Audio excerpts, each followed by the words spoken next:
Hello. Morning po. Okay, let's settle down na po as we will be starting na po ang ating worship service today. So request ko lang po yung mga gadgets po natin, cellphones or tablets or other gadgets na i-put on silent mode para hindi po tayo ma-distract all throughout ng worship service natin. Request ko rin po to occupy the seats in front para may maupuan po yung ating mga incoming pa na mga kapatiran. Brothers and sisters, good morning. Psalmist says, all the nations you have made shall come and worship before you, Lord, and shall glorify your name. This morning, as one body, let us rejoice and celebrate the greatness of our loving God, who was, who is, and who is to come. Let us glorify His name with our joyful clap of praise.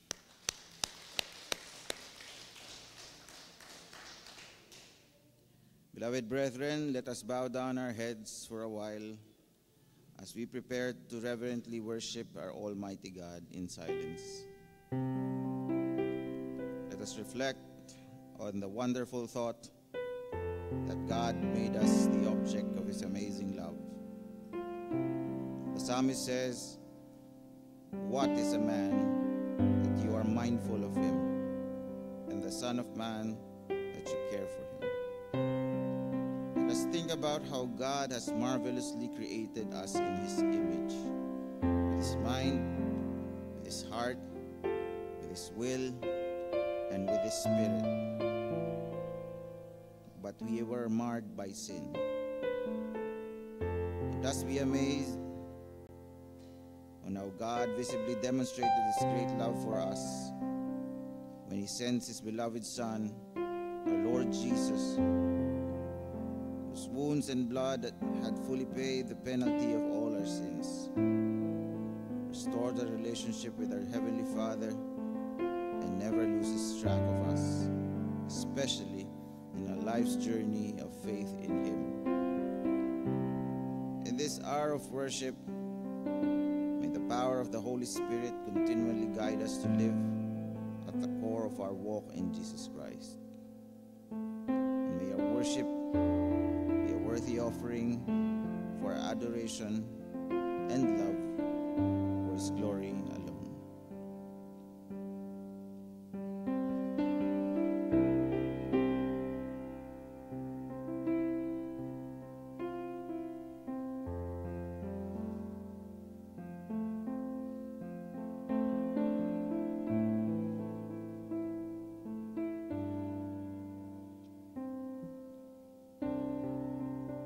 Let's all stand as we sing the opening hymn, To God Be the Glory.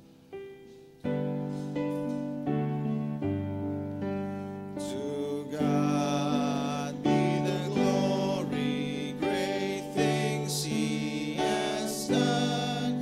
So loved He the world that He gave us His Son, who yielded His life an atonement for sin, and opened the life gate that all may go in. Praise the Lord, praise the Lord, let the earth hear His voice. Praise the Lord, praise the Lord, let the people rejoice. Oh, come to the Father through Jesus the Son, and give Him the glory, great things He has done. Oh, perfect redemption, the purchase of blood.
transport when Jesus we see.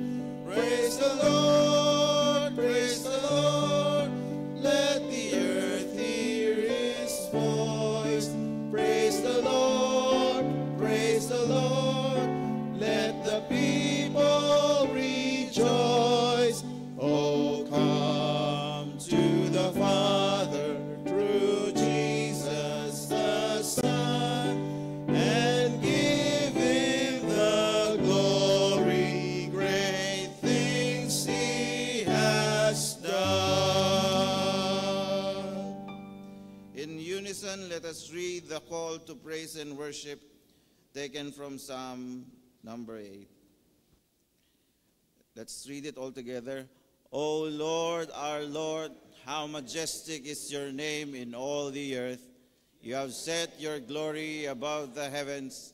Out of the mouth of babies and infants, you have established strength because of your foes, to still the enemy and the avenger. And the work moments are set in place. What is man that you are mindful of him, the Son of Man that you care for him, and crown him with glory and honor? You have made him dominion over the work of your hands. You have put all things under his feet, all sheep and oxen, and also the beasts of the field, and the birds of the heavens, and the fish of the sea, whatever passes along the paths of seas. O Lord, our Lord, how majestic is your name in all the earth. As a hymn of response, let us sing, How Great Thou Art.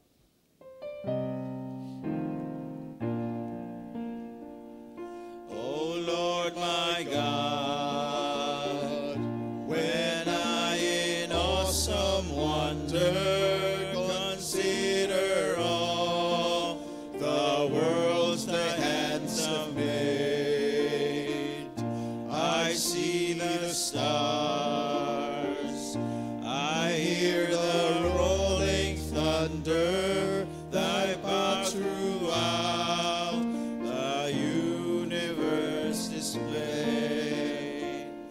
Then sings my soul, my Savior God, to thee.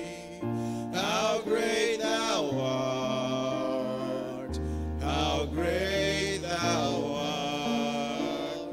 Then sings my soul, my Savior God, to thee.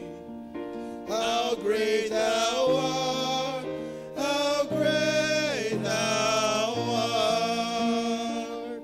When through the woods and forest glades I wander and hear the birds sing sweetly in the trees, when I look down from lofty mountain grandeur and hear the brook and feel the gentle breeze, then sings my soul, my Savior God, to thee.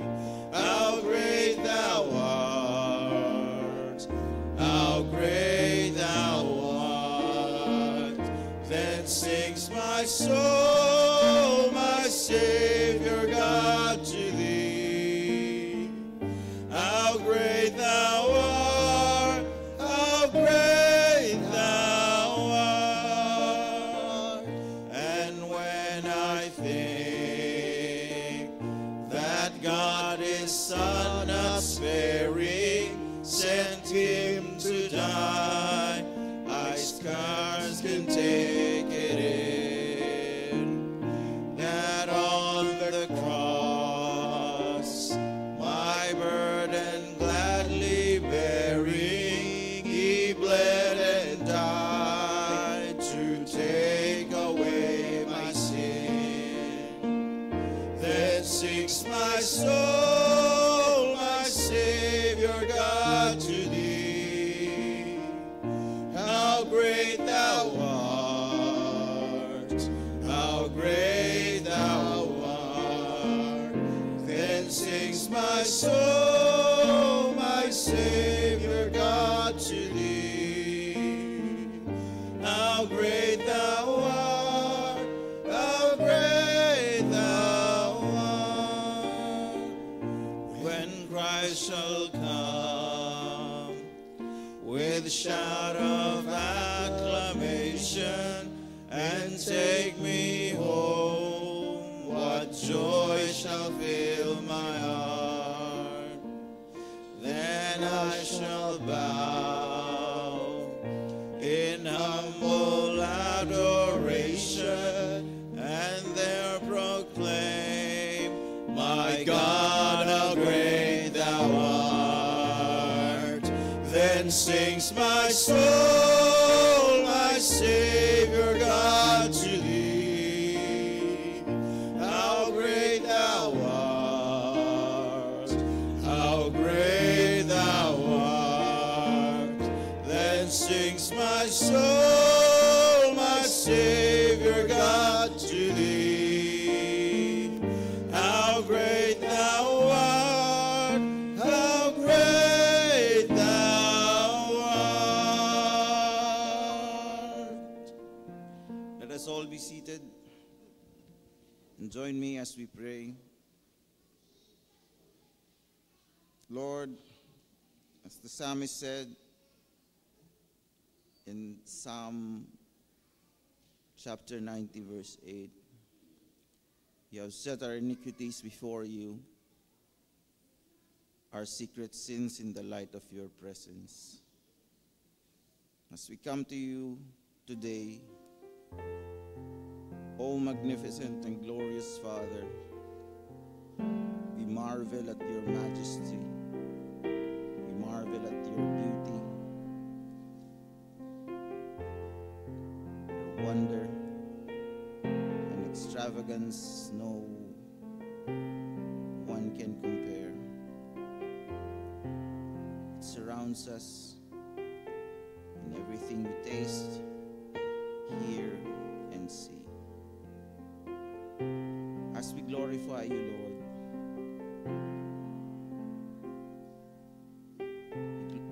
we acknowledge that you are all about everything. Your creation sings your wonders. And today, you have blessed us again, the same as you do each and every week. We thank you for all the goodness you've bestowed upon us the last week. And each day and each hour, in each minute and each second in our lives, we thank you, Lord God, for sustaining us. As we come to you in worship, we prostrate ourselves to you, Lord God, and surrender all that we are. Search our hearts, O God. Cleanse us with your Spirit. Make our hearts whiter than snow. And may we be worthy, O Lord, to worship you in spirit and in truth. Cleanse us with your holy fire, O God. Blot out all our unrighteousness. And we humbly bow and pray this sacrifice of worship be a pleasing and worthy offering to you, that you may be praised, that you may be lifted up, that you be and you may reign as King over us, O Lord. We pray that you ultimately be praised and put on high in this worship service today. In Jesus' name we pray. Amen. As a response, let us sing according to thy loving kindness.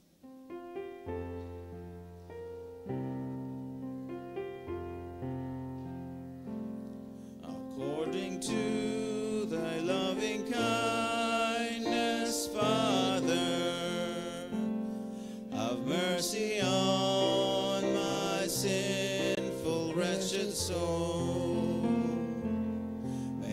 to know once more thy joy and gladness. Blot out my sin, oh, cleanse and make me whole. I humbly now acknowledge my transgressions against the only Father is my sin. Restore to me the joy of thy salvation. Oh, purify my life without within. A contrite heart I offer thee, dear Father. Oh, hide thy face from all my sin, I pray. According to thy tender love and mercy, oh, pardon, Lord, this soul that went astray. I humbly now acknowledge my transgressions against the only Father is my sin. Restore to me the joy of thy salvation. Oh, purify my life without within. Mga minamahal, patuloy nating isadiwa ang mga turuan sa ating pananampalatayang Kristiyano mula sa ating Katesismong Heidelberg. Pagbasa sa Katesismong Heidelberg, Araw ng Panginoon bilang 7. Tanong, ano ang tunay na pananampalataya? Sabay-sabay. Ang tunay na pananampalataya ay hindi lamang isang matibay na kaalaman o paninindigan na ang lahat ng pinahayag ng Diyos sa kanyang salita ay totoo. Ito ay ring matatag na katiyakan na sinimulan ng banal na Espiritu sa akin sa pamamagitan ng Ebanghelyo na hindi lamang ang iba, kundi maging ako ay pinatawad na sa aking mga kasalanan. Inaaring ganap magpakailanman sa harapan ng Diyos at pinagkalooban ng kaligtasan. Tayo po ay tumayo as we continue worshiping God through our hymn of praise, God has spoken by His prophets.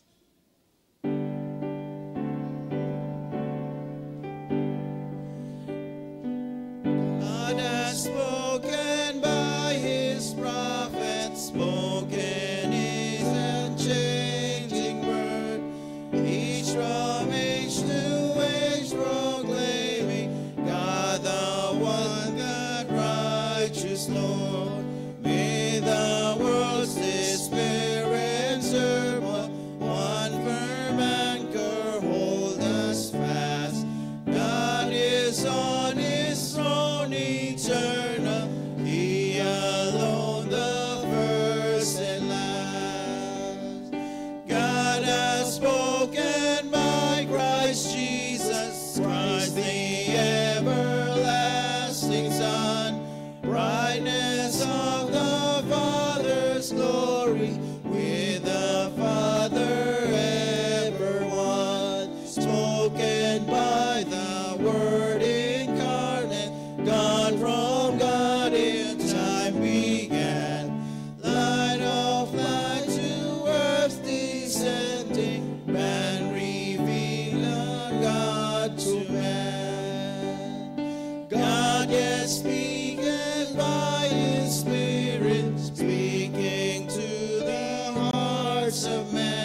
seated, brothers and sisters.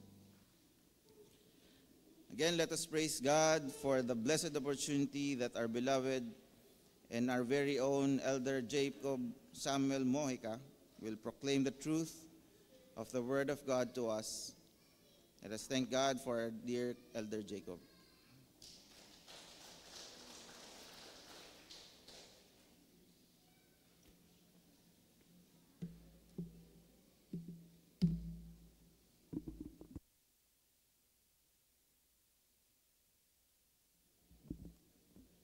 A blessed morning po, Christian Community Church. Good morning po. Isa pong kakaibang pakiramdam na nasa harapan po ako ngayon ng aking church, no? Bilang member po ninyo at ako po ay nabigyan ng pagkakataon ng Panginoon bilang member ng church na mag-preach. So I praise God sa opportunity at salamat din sa CCCN for giving this opportunity for me to practice my calling and role as an elder of this church. Ngayon po, ngayong umaga ay pagpapatuloy po natin ang pag-aaral sa tema ngayong quarter na to, ang Growing Together in Christ. Let me introduce to you the title. Ang title po ng ating mensahe ngayon ay Growing in Waiting for the Sure Future. Sa paglago daw nating mga naniniwala sa Panginoon, ako bilang nag-aral nitong mensahe na to, naaalala ko na sana kayo din po na tayo pala dapat ay nasa waiting period.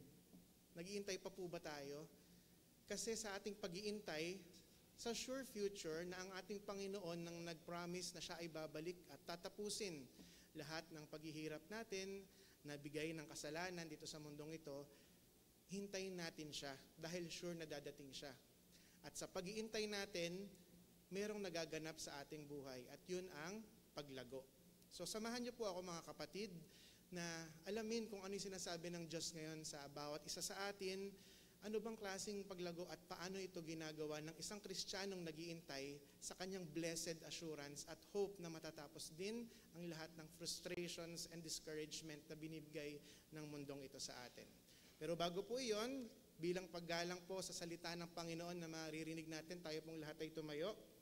Kung meron po kayong mga Bibles, I encourage you to open it on 2 Peter chapter 3 verses 14 to 18. Ito po ang huling sulat ni Apostle Peter sa Church ng Rome. Sabayan niyo po ako ng tahimik at babasahin ko po ng dahan-dahan.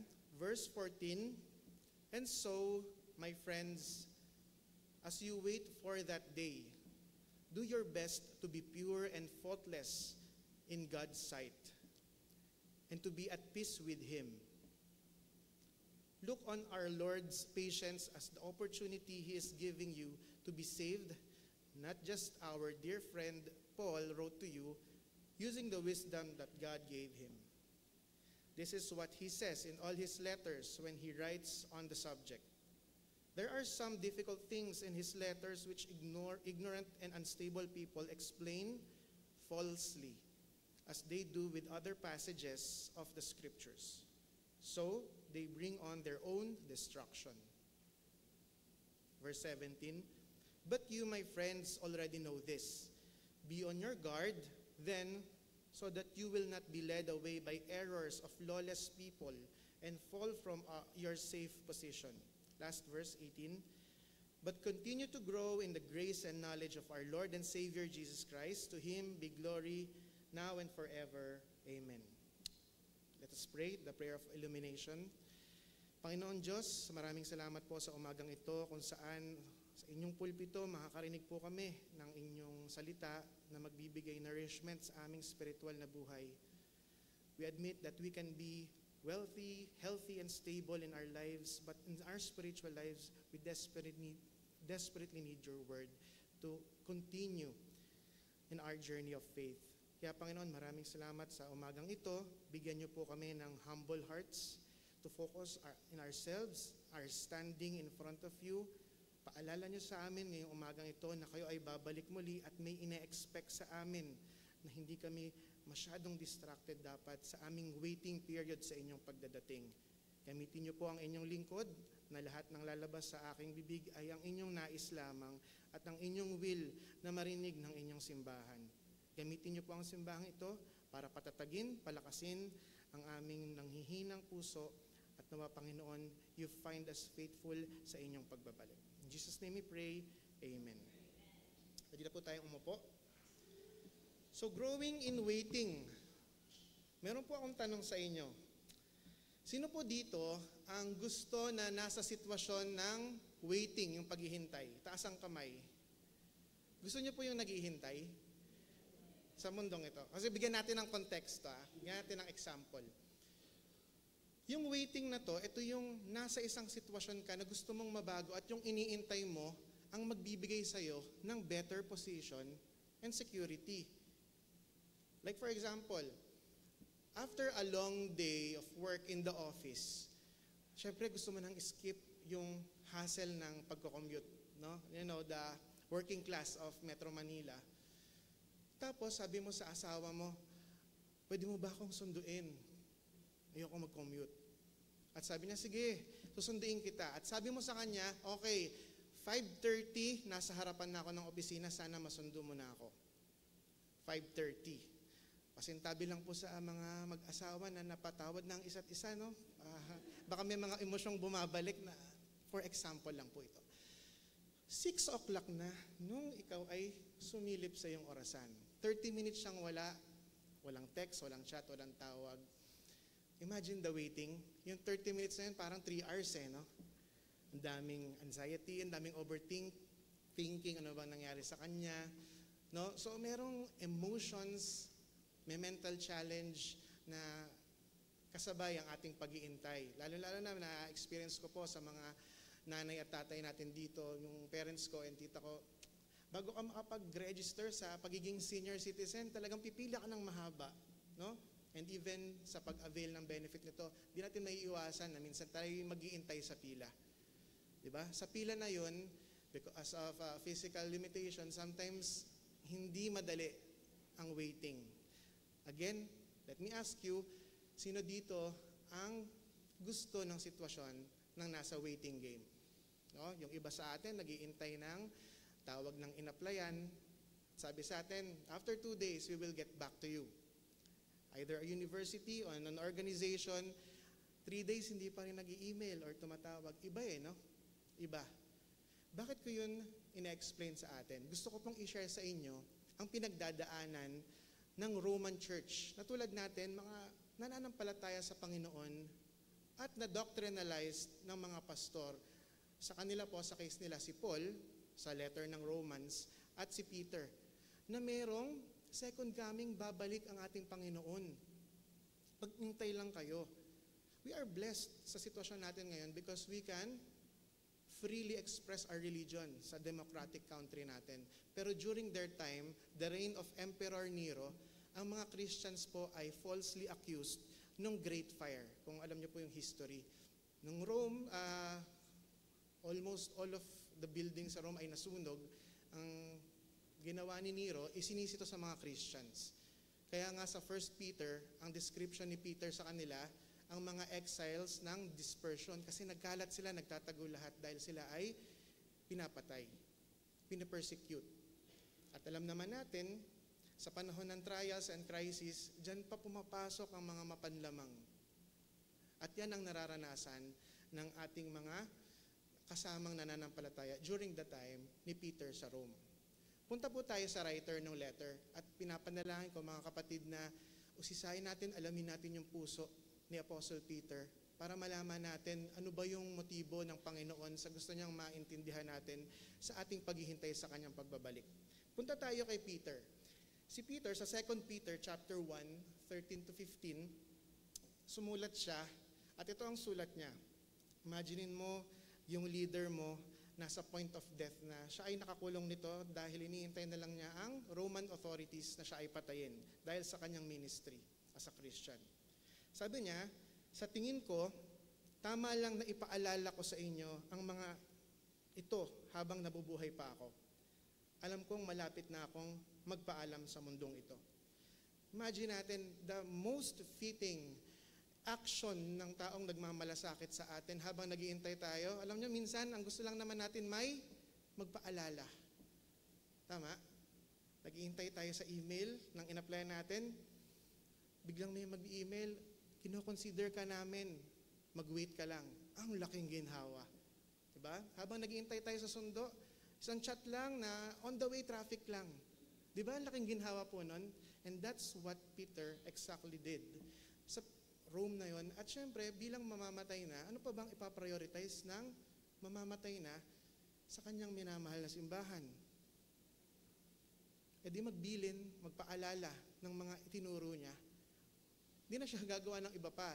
He will prioritize everything that in his heart poured out sa kanyang simbahan. Na ito lang ang mga importanteng aalalahanin niyo while in the waiting. So tayo, si CCN, alamin natin ano ba yung nasa puso ni Peter na ibinahagi niya sa Rome at pinapaalala natin ngayon sa CCCN na tayo ay nasa waiting period.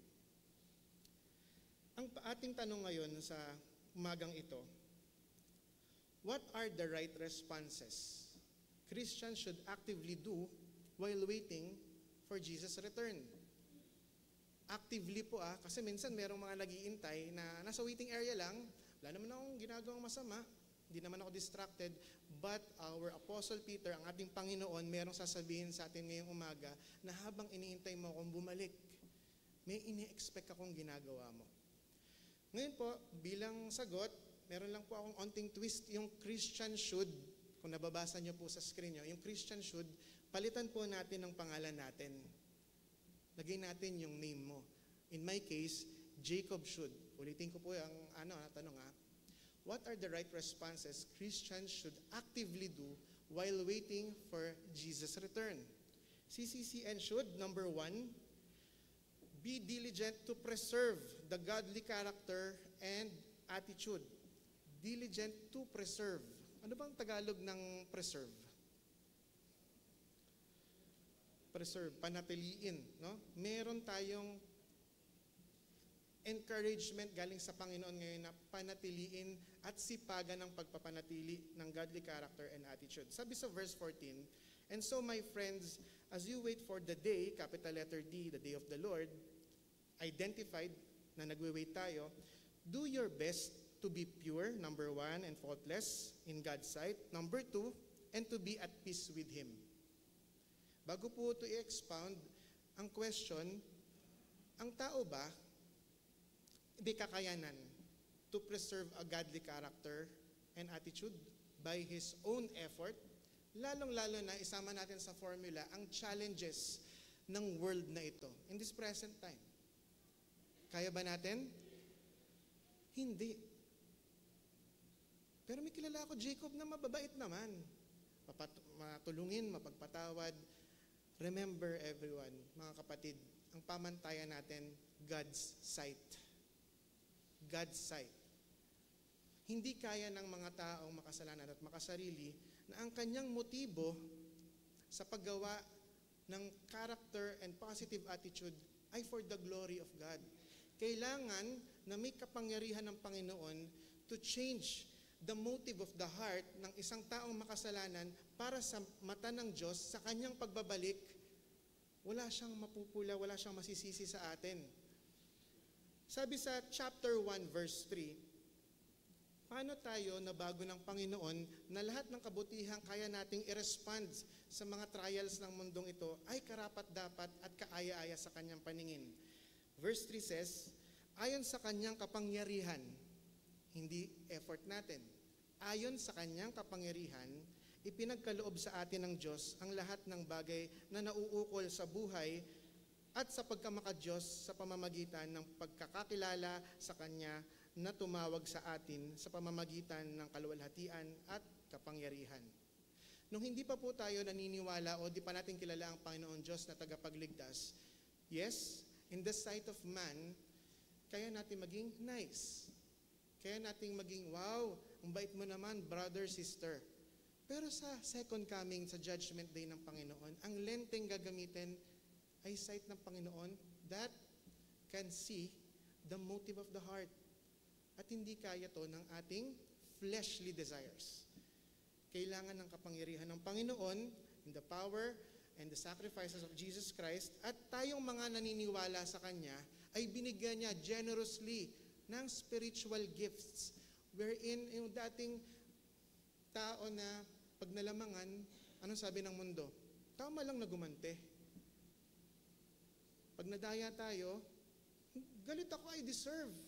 Ito yung valid yun Diba? Tapos meron pa yung, pag ang palay ay lumapit, anong sabi ng kasabihan? Tukain mo na.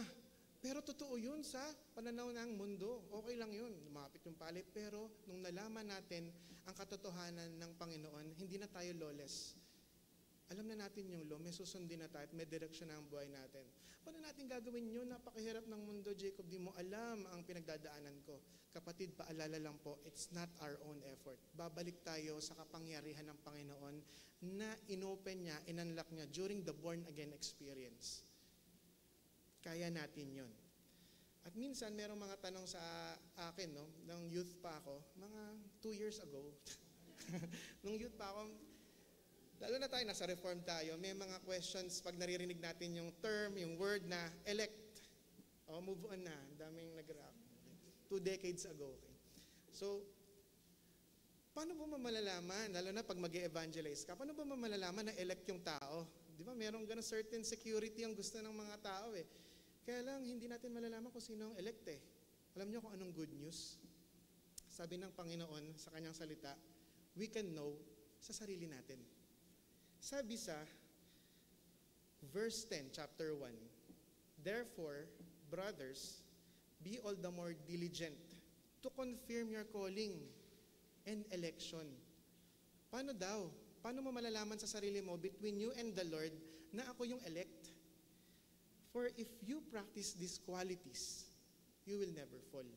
Ibig sabihin mga kapatid, sa ating pag-respond at pag-preserve diligently habang nahihirapan tayo, kaya nating mag-produce ng godly character and attitude. Amen po ba?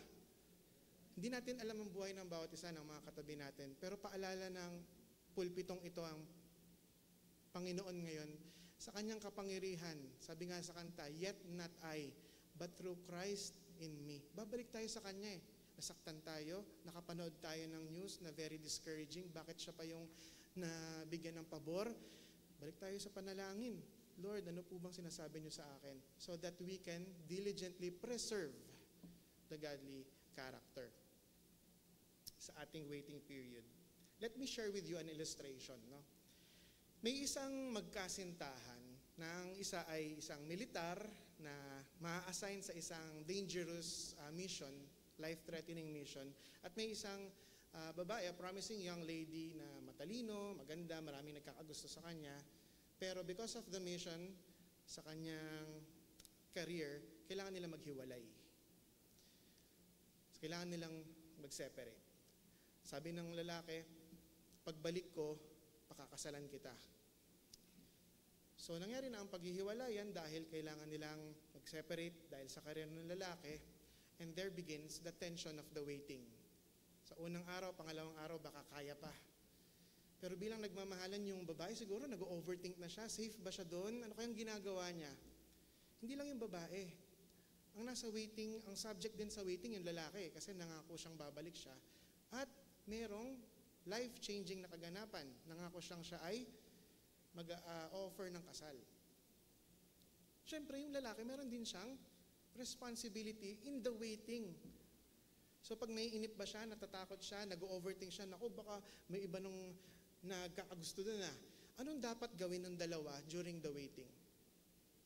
Knowing that there's a future na talagang nilulook forward nila. Meron tayong naiisip sigurong dalawang responses nilang dalawa, pero ang hinihikayat ng ating salita ngayon, na in the waiting, when we are challenged for the future, dapat ginagawa natin ang preparation, ang pagpe-preserve at sipagan natin despite of all the internal and external turmoil na nararanasan natin para sa pagpe-prepare sa hinaharap. Yun po ang isa at una na sinasabi sa atin ni Peter, ng ating Panginoon sa sulat ni Peter, na dapat natin ginagawa. Despite of all the challenges and trials na nararanasan natin, balik tayo sa Panginoon. Pagdasal natin, Lord, preserve niyo po. Bigyan niyo ako ng sipag na mag-respond in a godly character, in a godly attitude. So ngayon, paano natin matutulungan ang sarili natin? Binigay rin ni Peter ang tamang prescription sa mga mananampalataya sa Rome na nahihirapan sa kanilang sitwasyon. Diba? Nawawalan na sila ng mahal sa buhay, yung mga ari-arian nila, kailangan nilang iwan. Paano yun? Paano yung ganung klaseng paghihintay? Hindi ba pwedeng dumating na ang Panginoon? Sa ating paghihintay sa pagdating ng Panginoon, number 2, Christian should have the right perspective about the time before the Lord's second coming. The redemption, the final redemption of the believers. Before the time, before the Lord's coming, dapat daw tayong mga mananampalataya may tamang perspective. Meron po ba kayong naiisip na word bukod sa perspective? Ano bang pwede nating gamiting word sa Tagalog? Perspective. Sa mga kabataan ngayon, yan yung parang POV point of view. No? Point of view, ano bang dapat mong point of view? Pananaw? Yan, pwede. Sabi sa verse 15, dahil nga naman ang tao pag nahihirapan, kailan ka ba magbabalik, Lord? Minsan may ganun na tayong sigaw no? Ay nakon, sama na ng mundo, Lord, bumalik ka na, tapusin mo na to lahat. Pero ang tamang perspective daw pala, sabi ni Peter, look on our Lord's patient as the opportunity He is giving you, us, to be saved. Opportunity pala, yung oras na binibigay sa atin ng Panginoon para tayo ay masalba pa. Opinion po ako, sa susugan ko po, magsa-second motion po ako sa pinreach ni Pastor Kokoy, no? Last Sunday, kung naaalala niyo po, sabi niya, ang sinner's prayer ng isang Kristiyano ay hindi natatapos one time, big time. Siya ay araw-araw, according to R.C. Sproul, sa kanyang article about sanctification na dinefine ni Elder Nair sa kanyang sermon, ang buhay ng tao is an everyday repentance. Baka nagmamadali tayo sa Panginoon na kailan ka ba babalik? Remember the goal, to be found faultless and at peace. Baka pagdating ni Lord, tataranta tayo, Lord, wag mo na pala, may mga aayusin pa ako. Diba? Parang yung mga magulang natin, mamamalengke lang ako pagbalik ko, nakaayos na to, malinis na yon, ito, hindi na to dapat ganitong itsura. Pag hindi mo yan naayos, pagbalik ko. Tapos nung nawala na yung anino ng nanay mo, on mo na yung Netflix, diba? Anong gagawin natin dun sa waiting? Are we at peace knowing na pabalik na si nanay? So habang hindi pa tayo confident na dadating ang Diyos at tatanungin tayo, bakit kita isasama? Anong sagot kaya natin dun? The patience of the Lord na bukas, kung hindi wala nakakaalam kung kailan babalik ang Panginoon. Sabi nga ni Peter sa chapter 3, it is like a thief in the night. May magnanakaw bang magsasabi, oy, nakawan kita mamaya, ready ka na. Hindi natin alam. Siyempre, sisiguraduhin niya hindi natin alam. So, hindi natin alam kung kailan dadating ang Panginoon. What if, bukas may panibagong umaga. It is an opportunity na, Lord, ano pa ba yung mga dapat kong baguhin? Kaya ngayong umagang ito, mga kapatid, tayo, sama-sama tayong hikayatin natin ang bawat sarili for a self-assessment. Ano ba yung mga habitual sins na ginagawa pa natin? That we think, gracious naman si Lord Ganon din sila sa Rome, ang mga false teachers, tinwist. Yung katuruan, yung letter ni Paul na sa chapter 6, naaalala niyo po yung, what shall we say then? Shall we continue to sin so that grace may abound? Ano sagot ni Paul? No. Pero alam niyo kung ano sinasabi sa kanila ng mga false teachers? Uy, malaya na tayo kay Kristo, pwede na natin gawin ito at isama natin sa form of worship. Hindi po. Kung meron po tayong self-assessment, alam natin na ang lente ng Panginoon ang gagamitin niya sa pag-judge sa atin sa kanyang pagbabalik, na iba Iba itong araw-araw na binibigay sa atin ng Panginoon, na binibigyan niya pa tayo ng pagkakataong mag-repent. Tumalikod sa mga napakahirap, habitual sins na ginagawa natin. Sa Romans, sa letter ni Paul, inisa-isa niya yung mga forbidden sins na yon sa Panginoon. Alam natin yan. Diba? The homosexuality. At kahanay ng homosexuality, baka sabihin ng mga heterosexuals dito, ay safe ako dyan. Kahanay po nun, gossiping, pride, jealousy, anger, and so on. Kapatid, if we, kasama po ako, if we are in the habit of sinning, God's patience is an opportunity na binibigay sa atin to repent sa tulong ng Panginoon, hindi ng effort natin. Ang wrong perspective po kasi, during that time, pinaalala ni Peter sa Rome, sa mga panahon na ganito may mga darating na scoffers. Sa Tagalog version, sa chapter 3-4, tinagalog po yung scoffers Dapat ninyong malaman, sabi ni Peter, muna na sa mga huling araw, in the last days, ay dadating ang mga manunuya. Manunuya. Ano yung mga characteristics ng manunuya? Lumalakad ayon sa sarili nilang masamang pagnanasa at sasabihin, ito yung mga i-inject sa ating doubts. Parang yung ginawa ng serpent kay Eve. Di ba sinabi ng Panginoon nyo na babalik siya? Nasaan na siya? Dahil alam ng kaaway na pag nag-doubt tayo sa second coming, hindi na tayo magiging stable sa pananampalataya natin Masusundin natin, you only live once. Susundin natin yung gusto natin. Gawin ko na to. Lumalakad ayon sa sariling pagnanasa. Naalala niyo yung waiting period niyo kung kayo nakaranas ng pag-iintay?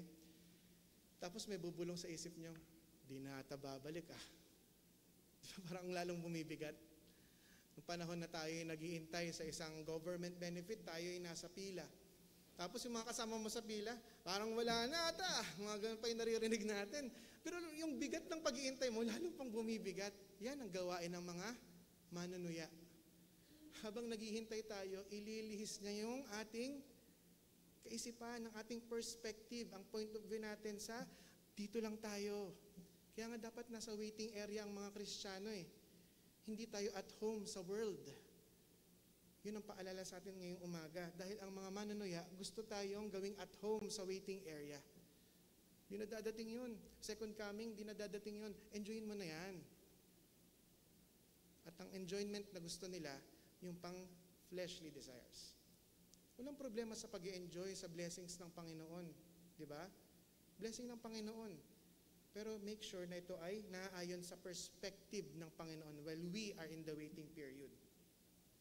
Sabi po sa chapter 3 verse 9, ganito dapat ang ating pananaw sa pag-iintay.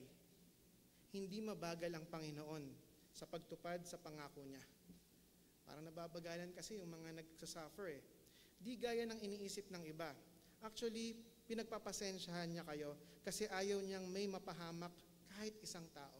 Yun ang nasa puso ng Panginoon. Ayaw niyang may mapahamak na kahit isang tao. Kaya tayo, kung meron tayong chance, itong waiting period natin, kung meron pa tayong chance to evangelize, binibigyan pa tayo ng oras ng Panginoon. Ang ating simbahan, merong mga proyekto, activities na pwede tayong mag-share ng gospel. Ang waiting time, ang patience ng Panginoon is an opportunity to share the gospel. Kasi ayaw ng Panginoon na may mapahamak. Ang gusto niya, magsisi at tumalikod sa kasalanan ng lahat. Yun ang gusto ng ating Panginoon. Ang sad reality, hindi lahat, kahit na paalalahanan, na share ng salita ng Panginoon. Remember ng story ni Pharaoh, nung nagpadala si God ng plagues? Sabi ng mga atheist, napaka-morbid ng God nyo. Ilang beses ba pinaalalahanan si Pharaoh na may totoong Diyos na siyang dapat sambahin? 1? Naalala po natin kung ilang plagues? 2? 7? Bago dumating yung destroyer. God is so gracious sa waiting period na yon. Kaya mga kapatid, habang binibigyan pa tayo ng pagkakataon ng Panginoon, sabi sa Isaiah, seek the Lord while He can be found. Ito yung oras. Di pa siya bumabalik. Wala pang judgment day. Let us repent. Between us and the Lord, alam natin kung ano yung i-repent natin. Yun ang panalangin natin. The right perspective about the time before the Lord's second coming. Ang perspective, pagdating sa profesyon ng mga architect, technical yan. No? Tama ba, Elder Bong? Yung perspective. Di yan basta point of view lang. Let me share to you an illustration. Ang perspective po, tulad nung nakikita po natin na image dito, no? Yung hawak ng architect, yung plate. Baka may mga engineering students din dito. Very important siya sa construction project. Dahil pag mali ang plano ng architect sa nakikita niyang lugar, ang building na yon ay very liable. No? Saan? Number one, pag nag-search po tayo, ang unang-unang magsasuffer ay ang structural instability. Mahinang klaseng building ang magagawa ng mga engineers and labor workers kung si architect mali ang pagkakagawa ng perspective. So ano sinasabi sa atin mga kapatid ngayong umaga? Tayong mga Kristiyano, habang binubuhay pa ng Panginoon, thank you Lord sa bagong umaga, ang ating point of view, sana tama, para hindi tayo madaling ma-fall sa mga schemes, sabi sa chapter 1, cleverly crafted philosophies ng mga kaaway. Dahil alam ng mga kaaway na kailangan nila mag-double time nasa last days na. Sino ang punteriya nila? Ang mga nananampalataya kay Kristo. Kaya we should have a right perspective. Ngayon, meron tayong right perspective, paalala rin sa atin, winarningan tayo ni Peter sa salita ng Panginoon, sa letter niya. Number 3, Christians should, what? Have a discerning mind to maintain stability. Mini-maintain ang stability. Paano? Kailangan ipagdasal natin sa Panginoon na malaman natin kung ano yung mga mali, na mga maling katuruan. Dahil ang ating kaaway, paano niya ba sinumulan yung fall after the creation? Pinasok lang niya naman, mind games niya lang si Eve. Sinaksakan niya ng doubt. At hindi ito na-discern ni Eve. And fall.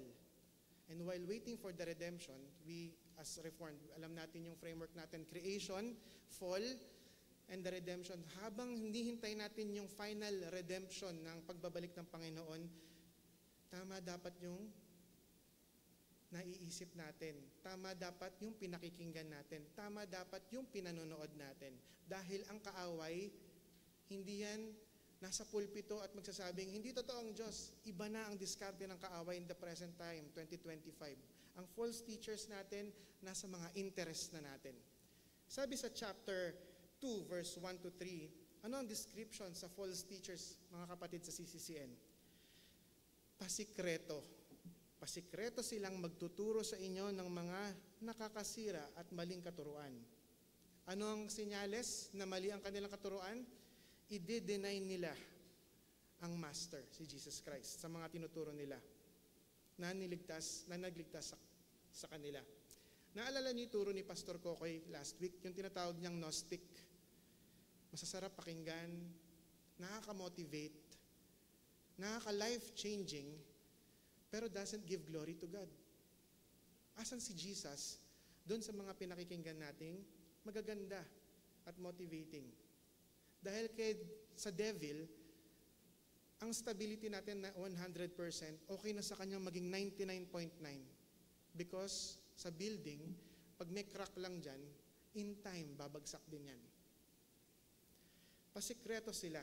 At dahil sa ginagawa nila, maraming magsasalita ng masama tungkol sa daan ng katotohanan.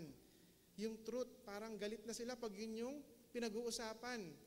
Ang sad part po, may mga kwento tayong naririnig, no, sa mga community ng Christian churches. Minsan bawal i-preach ang sin.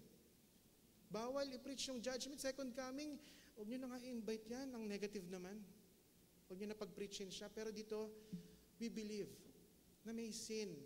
Kaya there's a good news.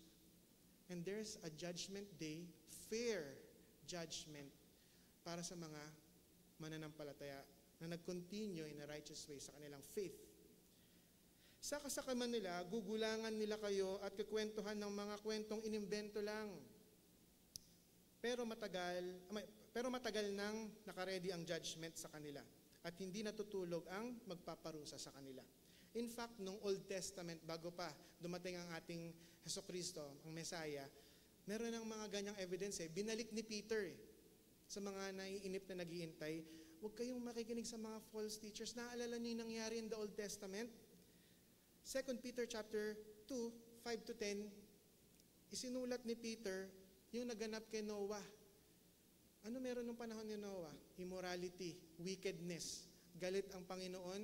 Noah, ipaalala mo sa kanilang may Panginoon na dapat sundin. Anong sinabi nila kay Noah? Scoffers. Totoo yan. Lunggan yan. Binigyan ng pagkakataon, gracious enough ang Panginoon, even in the Old Testament, na paalalahanan sila na maniwala kayo sa totoong Diyos. At ang mga hindi naniwala, we know what happened in the Great Flood. At sino ang niligtas ng Panginoon? Noah and his family. Pangalawa, the wickedness of Sodom and Gomorrah. Diba? Very immoral. Diba? Alam natin yung description ng immorality na ginagawa sa Sodom and Gomorrah. Men and men, women and women doing unnatural things to feed their flesh. Pinaalala ng Panginoon ang kanyang righteousness, but still they continue with their wickedness. Tinupok ng apoy into ashes. Pwede niyo po yung panoorin sa National Geographic, yung study ng National Geographic sa Sodom and Gomorrah with all the evidences sa Bible, ginamit nila na totoo na may nangyaring pagsunog sa Sodom and Gomorrah. And of course, sinong na-save? Yung sumunod at naniwala. Kaya tayo, tulad ng Roman Church na nakakaranas ngayon, kung ano man kapatid ang dinadanas natin, isipin natin na mayroong mga aatake sa paniniwala nating totoo ang Panginoon at babalik siya sa second judgment kung mayroong katuruan na ang sarap pakinggan, pero dinidina yon, malamang kapatid, be discerning. That's a false teaching. That's a false teaching. And of course, practically, paano natin malalaman ang fake? Diba? Ngayon, as an application, ang false teaching, hindi na siya nasa pulpito lang, no? Minsan nasa interest natin siya. In this world, while we are waiting, walang mali sa mga interest natin. To be healthy, walang mali, di ba? Aralin natin maging healthy, wealthy, prosperous, wala namang sin sa pera eh. The sin is the love of the money. Wala rin namang mali sa social media. Di ba? Nung pre-pandemic, ang survey ng LinkedIn, the most toxic social media platform ay Twitter, now X. No? Pero ngayon, kung magsa-search po kayo, ang tumatop 1 na ay IG, Instagram. Bakit IG? Okay naman yung IG, parang pictures lang siya. Alam niyo kung ano yung mali? Yung mind nung gumagamit ng IG. Lagi niyang kinukumpara yung sarili niya sa nakikita niya. And anger, jealousy, di ba? Kung di lang kami ganito, dapat ganito na rin ako eh. Walang problema po sa ating mga interes at pinapanood. Ang problema yung mind natin. Yung mga kilusan na for righteousness, equality, greener earth, wala ring problema dyan. Pero ang tanong, nung ginagawa natin yan, inaaral natin at binibigyan natin ng oras, asan ang Diyos? Nag-glorify ba si Jesus sa heart natin? Or we're just validating ourselves that we matter in this society? Naalala ko noon, kasi po ako, alam nyo naman, dahil ka-member nyo ako, sa PUP po ako nag-aral. Meron po akong mga classmate nung high school na sabay-sabay po kaming nag-aral. Alam namin yung mindset niya, lifestyle niya, nung kami high school pa. Nalaman namin, first sem, first year, aktivista na, may pinaglalaban na. Saan galing yun? Ganun ka na. Tapos talagang pinapaliwanag niya, as in light and day, talagang binabasa niya ang imperialismo. Gano'n kadalas kaya ang pagbubuklat ng banal na katuruan ng Panginoon? Baka mas invested tayo sa health, wealth, and prosperity. Walang problema. Pero sana, yung oras ng pagbabasa ng Bible, meron din. Ang encouragement ko nga lagi sa youth, simulan natin sa John, o kaya 1 John. Basic about the gospel. Kayang-kaya, kahit 1 chapter lang a day. Walang problema sa mga gusto nating interest na gawin. Dahil mga kapatid, number 1, ang mind, the mind is where the battle begins. Kung di natin nare-realize yun, we are already losing the fight. Saan tayo invested ngayon, mga kapatid? Ako honestly, minsan, mas madalas akong nakakapanood ng sports and music ngayon dahil gusto kong balikan yung mga basics ng drums. Pero paalala rin sa sarili ko, ano ba yun binibigay sa aking dulot pag masyado na akong nagsa-scroll up, scroll down sa sports and music? Baka nagagamit na rin siya ng kaaway. The world we live Dito sa waiting area to hindi to home ang world. Baka rest and recreation na natin ang world. The world we live in today bombards us with distractions, temptations, and lies. Kaya mag-iingat po tayo. Pero wala naman tayong dapat pag-alalahanin. Sabi nga sa paalala ni J.C. Ryle, isang evangelical clergyman noong 1800s, ang Panginoon iniingatan niya yung simbahan niya. Ang mga totoong nananampalataya, despite of all the troubles in this world, sabi niya, I have no fear for the true church of Christ. I exhort all true Christians not to be discouraged by anything going on in the world. Remember, nagpaalala ulit, remember the Lord Jesus Christ is soon coming again, and not a hair of your head shall perish. Look forward pa rin natin yung second coming, mga kapatid. At as we look forward, as we anticipate sa second coming ng Panginoon, alalahanin natin yung mga paalalang ito. Sa mga paalalang ito, last point po ng ating sermon ngayon, number 4, CCCN should, habang nag-iintay, grow in the grace and knowledge of our Lord and Savior Jesus Christ. Kilalanin natin ang Panginoon. Dahil hindi natin malalaman kung ano ang mga mali, kung hindi natin malalaman at aaralin kung ano ang totoo. Agree? Verse 18, but continue to grow in the grace and knowledge of our Lord and Savior Jesus Christ, hindi para sa atin, para sa kapurihan ng Panginoon. To Him be the glory now and forever. Amen. Dahil sa kanyang pagdating, babaguhin niya ang kasalanan ng mundong ito. There's a new earth and new heavens. We will be in the glorified body. At sa kanya ang papuri at pagsamba. Gusto ko lang i-share sa inyo yung grace and knowledge kasi if we are studying Reformed doctrines, sometimes magbibigay siya ng iba't ibang definition. No? Ito ba yung saving grace?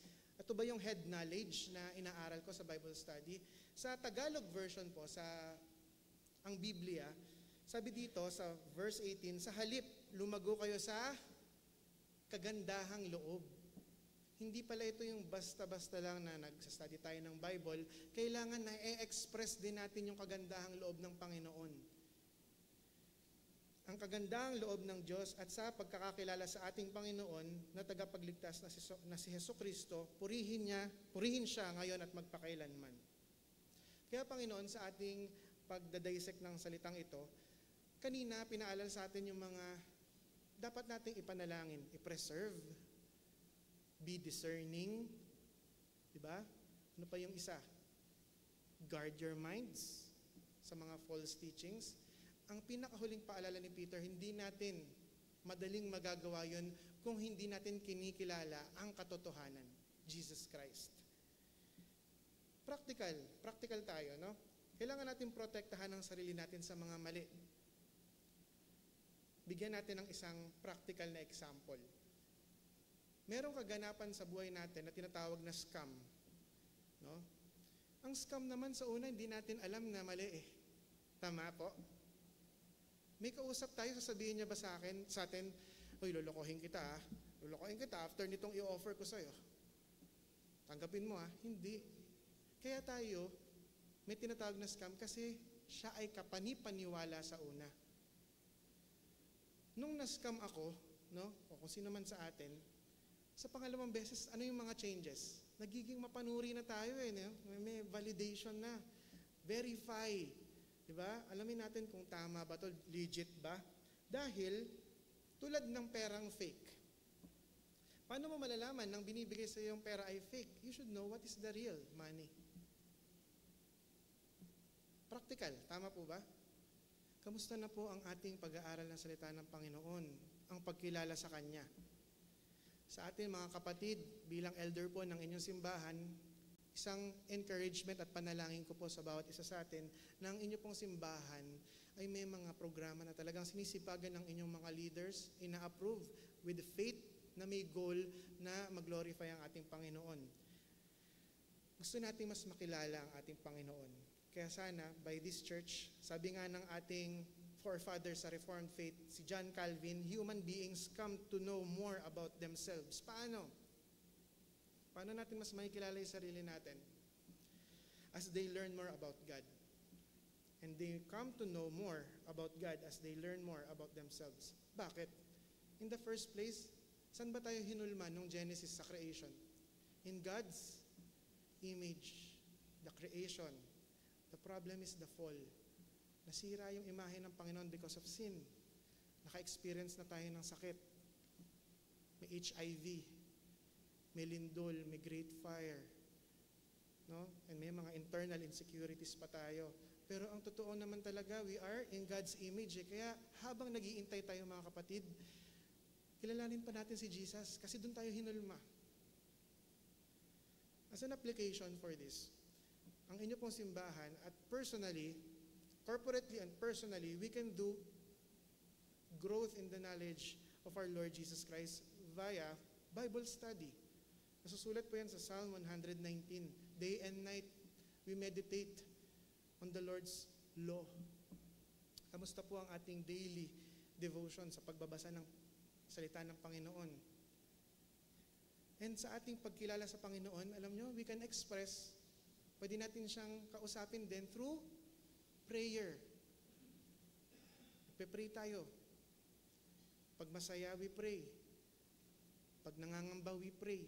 Pag natatakot, we pray.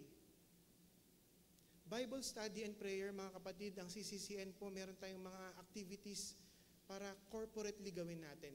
Men's, ladies, prayer service, meron tayong evangelism.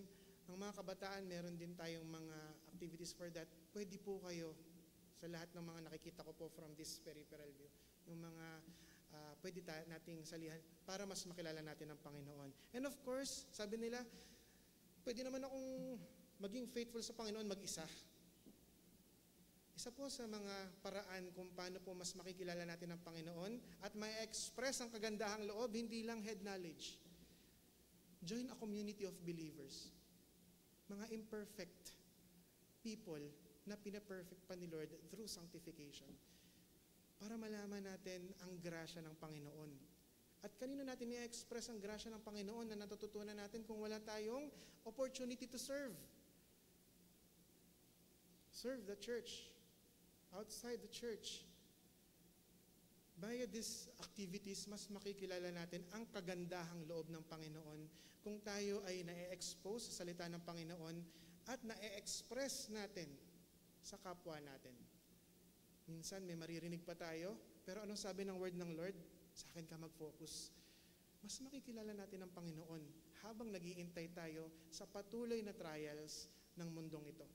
Expectations, ano sabi ni Lord? Balik tayo sa Bible study, prayer, church, serve. Mas makikilala natin ang Panginoon. Kaya as a summary, mga kapatid, tulad ng sinabi ko sa inyo, tayo ay nasa waiting period, in a waiting area, at a waiting area. Number 1, Christians should be diligent to preserve the godly character and attitude, verse 14. Number 2, have the right perspective about the time, oras, before the Lord's coming. Tama natin ang pananaw natin dito. Pangatlo, have a discerning mind. Ipag-pray natin na baka yung ating sinusundan na ang interest natin we are invested on ay hindi na karapat-dapat at kaaya-aya na alamin pa to maintain stability. And lastly, paano natin magagawa ito? Let us continue to grow in the grace and knowledge, kagandahang loob of our Lord and Savior Jesus Christ for His own glory forever and ever. So let me conclude by these words. We anticipate, we wait. We anticipate, hindi tayo passive. We anticipate the return of the King of Kings, hindi to basta-basta, and the Lords of Lords by making every effort to deepen our knowledge of our Lord and Savior Jesus Christ. As we know more about Jesus Christ, we continually experience and express the grace of the Lord in this challenging time. By this, sa paghihintay and the waiting, we could be stable in our faith and hoping to be found, ito yung goal natin dalawa, to be found blameless and at peace for God's eternal glory. Kaya kapatid, ang challenge sa bawat isa, iiwan ko po, kasama po ako, na tayong mga nag-iintay, ang tunay na nag-iintay ay siyang lumalago at tumatatag. Kung sino po dito ang may iniintay at nag-iintay sa Panginoon, let us check ourselves. Lumalago ba tayo at tumatatag? O mas lalo tayong nanlulupaypay at mas nangihina na nagiging kaanib na ng mundo? Ang tunay na naghihintay ay siyang lumalago at tumatatag. Kaya mamaya po, habang tayo'y kumakanta ng ating response after this message, namnamin natin yung salita ng words ng kanta. Let the song be our prayer. Manalangin po tayo. Heavenly Father, kami po dito sa simbahang ito, we renew our commitment na maghintay. At sa paghihintay na yun, Panginoon, we are reminded this morning na ang iniintay namin, ang hari ng mga hari, ang Diyos ng mga Diyos, na magtatapos ng lahat ng confusion, discouragement, frustrations, and disappointments ng mundong ito. Nawa Panginoon, ipaalala niyo sa amin na maging masipag araw-araw na kilalanin ka bilang aming protekta sa mga atake ng kaaway. Gamitin niyo po ang Christian Community Church of Novaliches bilang daluyan ng karunungan, proteksyon, at ang inyong kahabagan as we practice grace sa simbahang ito. Sa inyo, Panginoon, ang papuri at pasasalamat sa mensaheng narinig namin ngayon. In Jesus' name we pray. Amen.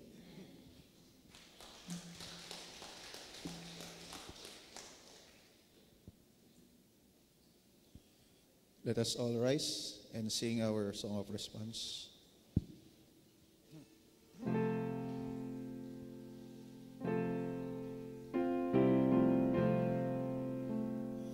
Take time to be holy, speak of with your Lord, abide in Him always, feed in His word, make friends of God's children, help those who are weak.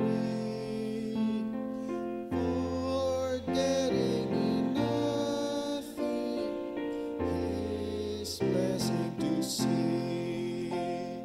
Take time to be holy, our precious Son.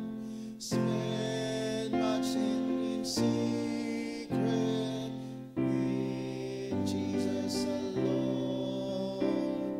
By looking to Jesus, like Him you shall be. Your friends in thy conduct, His likeness shall see. Take time to be holy, let Him be your guide, and run not before Him, whatever betide. In joy or in sorrow, till follow the Lord, and looking to Jesus, still trust in His word. Take time to be holy, be calm in thy soul. Each thought in each motive beneath His control. Thus led by His Spirit to fountains of love, you soon shall be fitted for service above.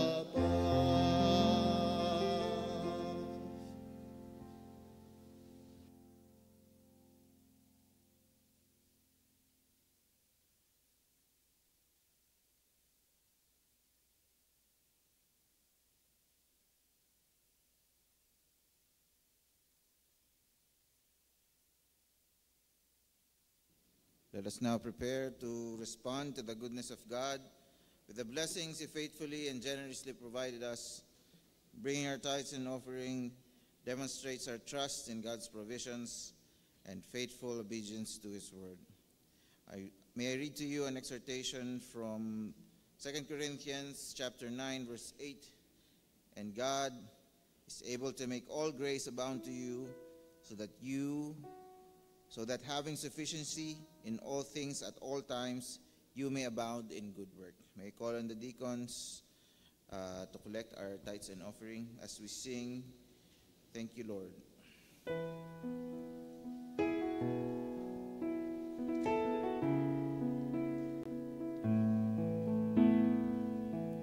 I come before you today. There's just one thing that I want to say. Thank you, Lord. Thank you, Lord, for all you've given to me, for all the blessings that I cannot see. Thank you, Lord. Thank you, Lord. With a grateful heart, with a song of praise, with an outstretched arms, I will bless your name. Thank you, Lord. I just want to thank you, Lord. Thank you, Lord. I just want to thank you, Lord. Thank you, Lord.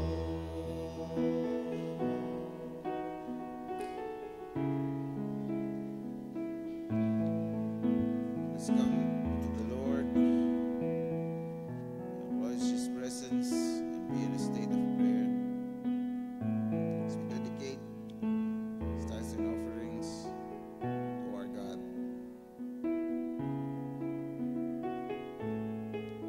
O magnificent Lord, our one and only source of life, we praise and ascribe greatness to you. You who from all blessings flow. We are grateful and we thank you for sustaining us in all our needs. We are never in want, and we are never and never will be in need, as you supply not some but all of our needs according to your richness and glory. You are our Jehovah Jireh, our great provider, enough and complete. And as we give thanks to all your goodness, and as we give you all our praise, our everlasting God, take this portion of our labor. We offer this up to you, and may this be used in the expansion of your kingdom, in our vision to have every church in every city in the world.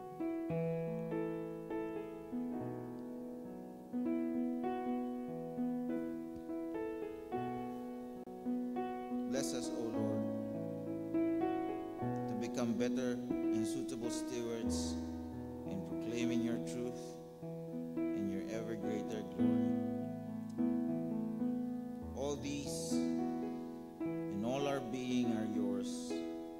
May we be diligent in preserving our bodies and our minds in waiting for your second coming. May we and all of us here become pleasing sacrifices to you, O Lord. To you we give our eternal praise and thanksgiving. In Jesus' name we pray. Amen. Let's all stand as we sing our doxology.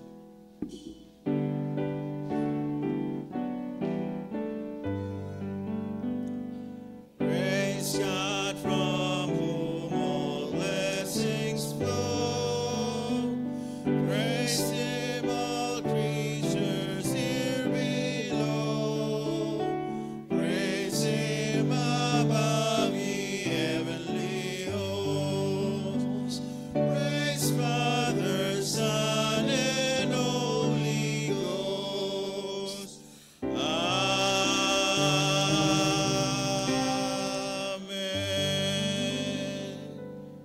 all be seated?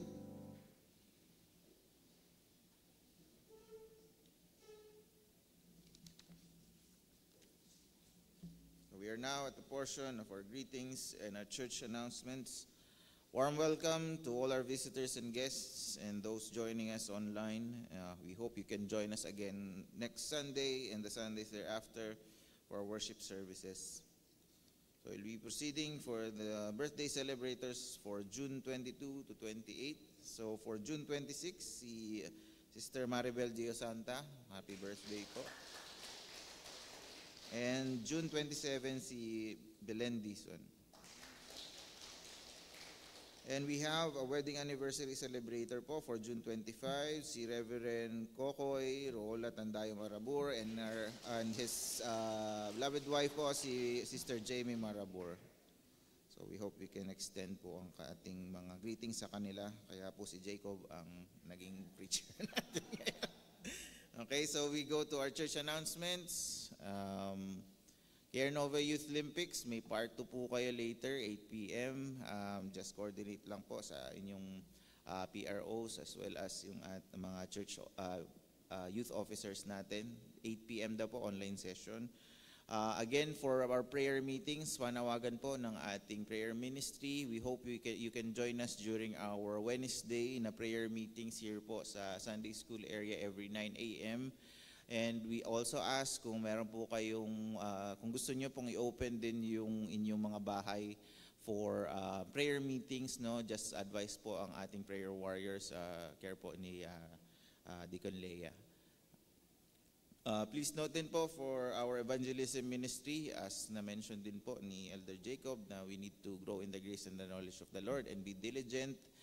So kasama po doon yung response natin to share the gospel. So blessed na tayo ni Lord and we only, isa sa pinakamalit na bagay to give back on that na niligtas na tayo is to share the gospel to all the nations through yung mga nakikita natin or nakakasalamuhan natin each and every day. And we have here sa ating church yung ating tracts, no, yung 5 bagay na kailangan yung malaman. And nakabundle po siya into 7 tracts, no, so you can share it to 7 people. So kahit sino po, yung mga Shopee tsaka Lazada nyo po na mga riders, yung mga Grab drivers ninyo, pag nagpapadeliver kayo, you can share the word po. So hindi po natin alam kung sino yung elect. So it's in our duty po to reach out, no, naway gamitin tayo ni Lord. Nasa likod lang po yun sa... Ayun po, kung kilala niyo po si Nekim, andun po siya sa likod. Ayun, nasa likod po niya. Yung evangelism, just get one po. And we hope you can distribute po itong bundle of 7 and share the gospel to everyone we meet. So I think yun lang po. Prior po ng closing prayer and benediction ni Elder Jacob, nire-remind ko rin po, no, yung first Sunday po ng July is our church anniversary. Ganun po kabilis. 41 years na po si CCN, and naway we become fruitful, as yun po ang yung magiging theme din po natin. So same time naman po yung ating worship service. So first Sunday of July po will be our church anniversary. And with that, I will be calling na po si Elder Jacob for our closing prayer and benediction.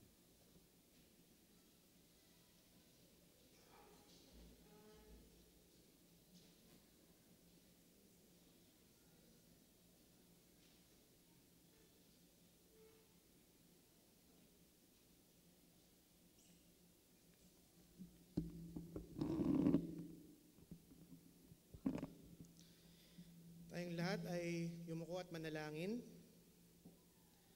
Panginoong Diyos, aming Ama, salamat sa umagang ito na kami po ay binigyan niyo ng panibagong lakas, karunungan, at nawa Panginoon, ang aming kagustuhan ay maibalik namin sa inyo lahat ng papuri sa mga aksyon na gagawin namin. Alam po namin, Panginoon, ang mga gusto niyong ipagawa sa amin. And with all the wisdom that you give us sa umagang ito, nawa Panginoon, for your glory ay masunod po namin ito.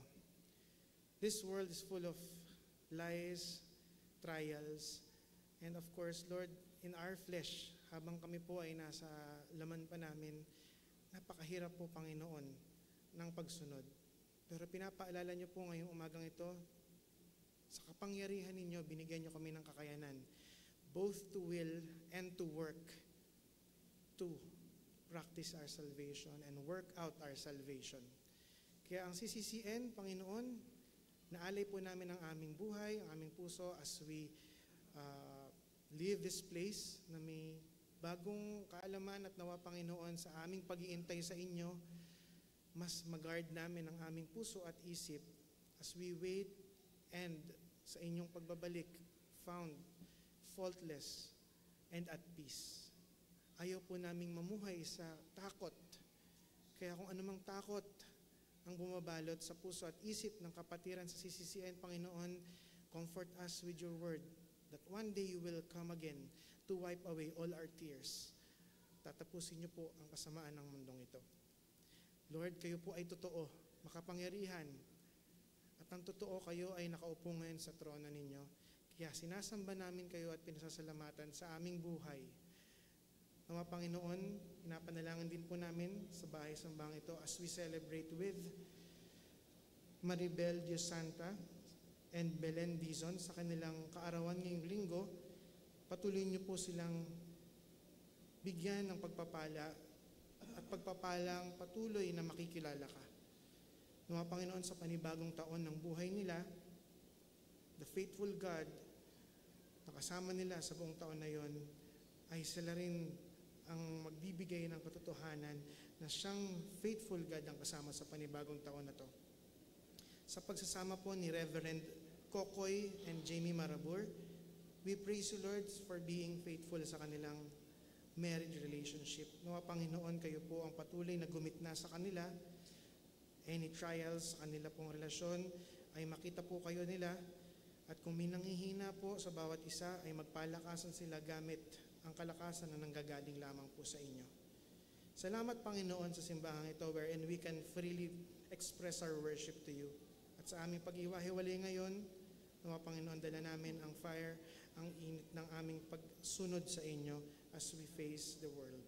Salamat, Panginoon, sa CCCN. Salamat, Panginoon, sa inyong grasya at habag. The Lord bless you and keep you. The Lord makes His face shine upon you and give grace to you.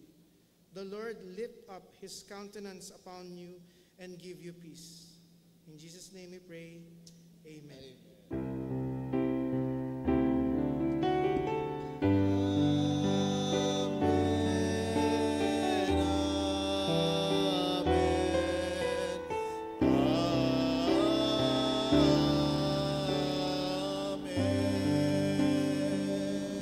Blessed morning po, CCCN.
Protecting, hide you daily, manna still provide you.